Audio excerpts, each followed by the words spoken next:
Tuloy tayo, and this is the second na reading natin, for the love reading forecast for the year 2026. Anong sign kaya ito?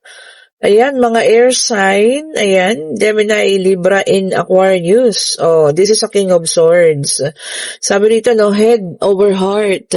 Ang iba sa inyo pag susundin naman ngayon ang isip, magiging practical, no?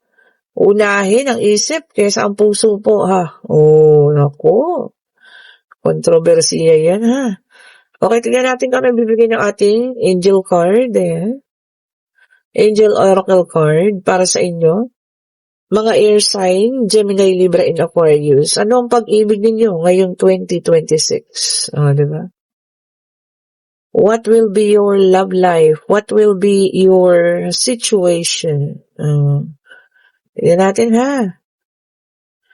Spirit guide, bigay mo sa amin ang kasagutan po sa kanilang buhay pag-ibig para sa ating mga air sign. Ayan, tignan natin. Ang lagkit lang ng cards na ito, Masyadong dikit-dikit. Ayun na.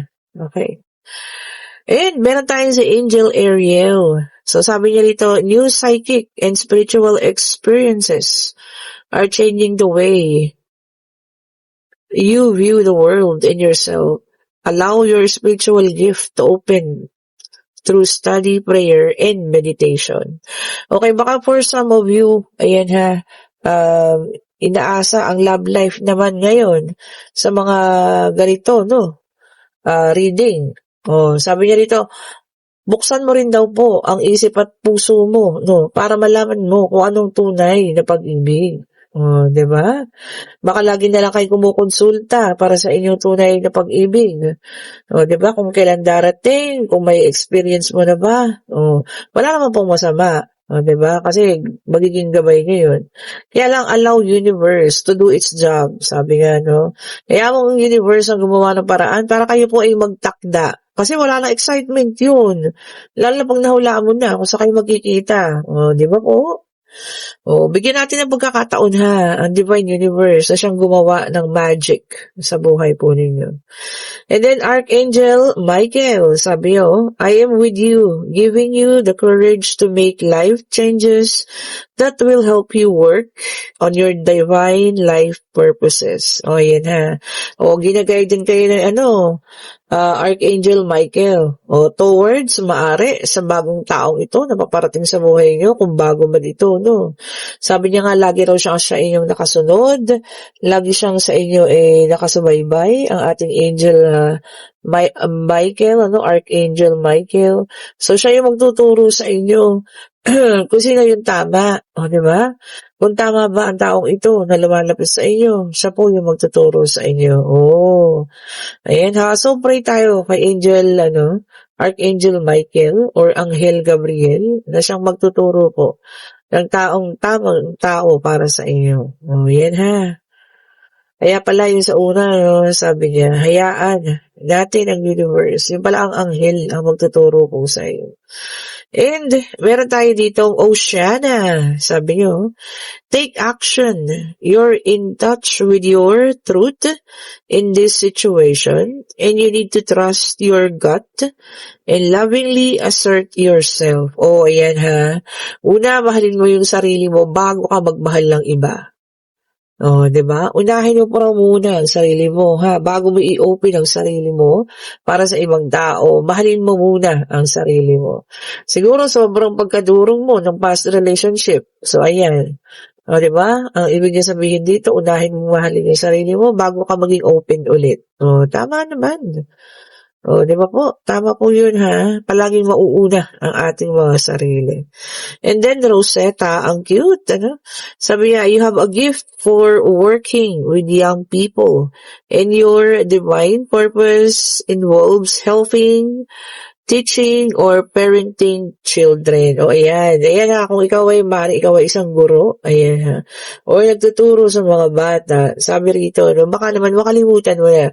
Oo nga, no, for some, pagka-teacher ka, 'di ba, for some, nakakalimutan na mag-love life. O, sa iba po ha, meron naman yung iba, nandoon na, yung kanilang, no, partner. So, kung ano man, baka mamaya mabuhos ang atensyon mo, no, dahil masyado kang, sa mga pag-aalaga ng bata, sa pagtuturo, o kung ano man, baka dyan na raw po mas matuon ang pansin mo, no, kung isa kang teacher, o isa kang guro, kung isa kang nagtuturo sa mga kabataan, o 'di ba? Meron kang alam mo 'yun, advocacy, 'di ba? So ayan, sabi rito no, baka doon naman ang iyong hindi dahil sa isang tao, kundi dahil sa mga pagmamahal na iba naman para sa ibang tao. Oh, 'di ba? Yun nga yung mga advokasya ninyo. Oh, ayan ha. Hindi love life na as in partner, kundi pagmamahal para sa kapwa-tao naman. Oh, para sa iba yan ha. Mga air sign, Gemini, Libra, and Aquarius.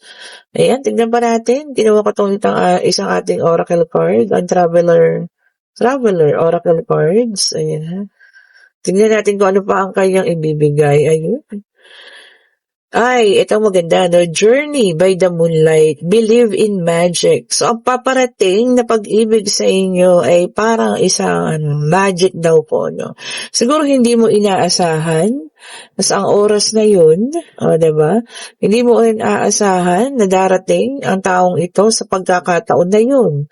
So, talagang something magical. Oh, diba? Ang ganda ng ganun, Yung parang hindi mo naman, bakit parang kilala ko na ang taong ito? Oh, 'di ba? So, ayan po ha, something magical will happen para sa ating mga air sign, Gemini, Libra, and Aquarius pagdating sa pag-ibig po ha. And then, great adventure, take a risk, venture forward. O, ang iba naman sa inyo, pinapag-take a risk ng ating mga baraha ha. O, take a risk na kahit pa paano, pa rin tayo. Mag-ingat, 'di ba? Baka mamaya hindi pa natin gaano kakilala. Pero sabi nga hindi mo naman makikilala ang isang tao kung talagang hindi mo siya sasamahan. 'Di ba pa? Pero mag-ingat pa rin ha. Pero take a risk. Sabi yan gano'n. Parang new adventure nga naman pag panibagong pag-ibig. And then ako to, the mystic healer. Wow! 'Di ba? Healing energy flows through you. Ayan. Pwedeng kayo rin po ito ha. O ayan. Sabi naman dito, maaring yung iba sa inyo, hindi pa totally heal. Baka nagkaroon ng maghihiwalayan for the year 2025. Ang payo ng baraha naman dito, mag-heal muna, sabi niya, bago pumasok sa iba pang relasyon, sa panibagong relasyon, ayusin muna ulit, buuin ang sarili, Mahalin muna ang sarili, totally healing, bago po tayo mag-umpisa ulit, ha? Bago tayo kumilala ng mga bagong tao dito sa buhay natin. Oh, tama. Tama po yun, ha? And tignan pa natin kung ano pa. Kung ano pa ang ibibigay ng ating baraha. Ayun na. Okay. And then sabi niya dito, gates of triumph.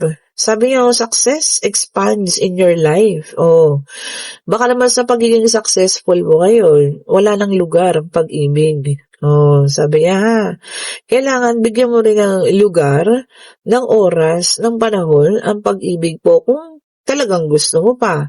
Pero if you are decided, kagaya nung kanina, na ang advocacy niya ay magpasaya ng mga kabataan, ng mga bata, well, it's up to you. Pero ang sabi nga rito, buksan, naman, sabi niya, ang gate ng pag-ibig, baka sobrang success mo na, wala na, Parang okay na sa'yo, okay na yun, hanggang dun na lang, diba? So, ayun, let's be open to a new possibilities, new person, new life po, ha? Maging bukas tayo sa mga bagong taong paparating sa atin. Okay po, so ito ang love reading forecast para sa mga air sign, Gemini, Libra, and Aquarius, okay? So, sabi ko nga hindi lahat makaka-resonate, pero kung naka-resonate ka, ibig sabihin po, ito po ay para sa iyo. Thank you so much po.